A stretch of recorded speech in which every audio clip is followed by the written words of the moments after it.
विनायक दामोदर सावरकर के बचपन से ही उनके व्यक्तित्व के कुछ भाव बहुत मुखर थे।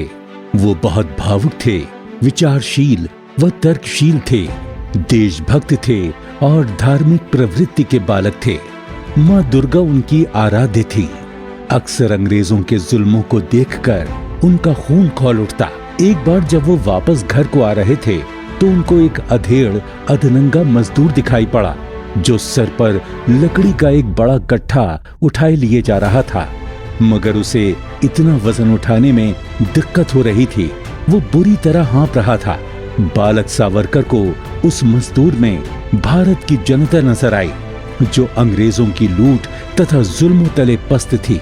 उसे करोड़ों भारतीयों की विवशता, गरीबी और परतंत्रता नजर आई और बालक विनायक घर आकर दुर्गा माँ के चरणों में बैठ गए।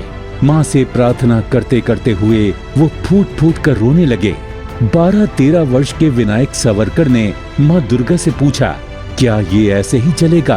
क्या दास्ता की बेड़ियों में मेरी भारत माँ सिसकती रहेगी? माँ, मुझे शक्ति दो, सामर्थ्य दो कि मैं अपनी जन्मभूमि, अपनी भारत माँ की दास्ता की बेड़ियां काट सकूं।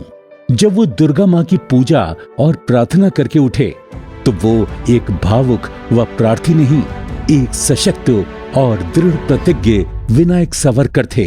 उन्होंने समझ लिया था कि अंग्रेजों को मार भगाने के लिए स्वस्थ शरीर आवश्यक है, इसलिए उन्होंने नियमित व्यायाम आरंभ कर दिया।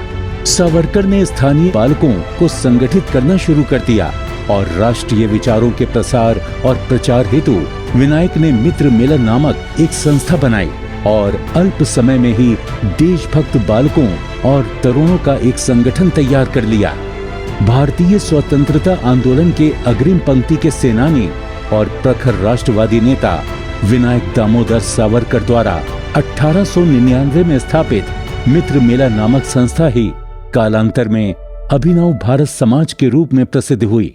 बालक सावरकर समाचार पत्र केसरी में जन जागृति के लेख पढ़कर स्वयं आजादी के सपने देखने लगे और उन्होंने अपने मित्रों को भी आजादी के लिए कुछ कर गुजरने का आह्वान किया।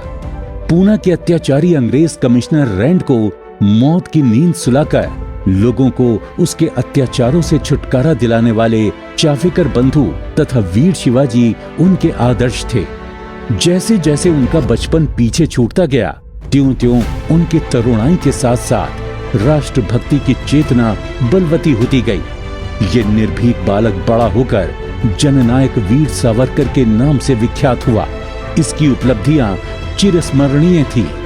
एक ही जीवन में 2 बार आजीवन कारावास पाने वाले पहले स्वतंत्रता सेनानी थे वीर सावरकर। अंडमान में 14 वर्ष की कड़ी और अमानवीय यातनाएं सहने वाले स्वतंत्रता सेनानी थे वीर सावरकर।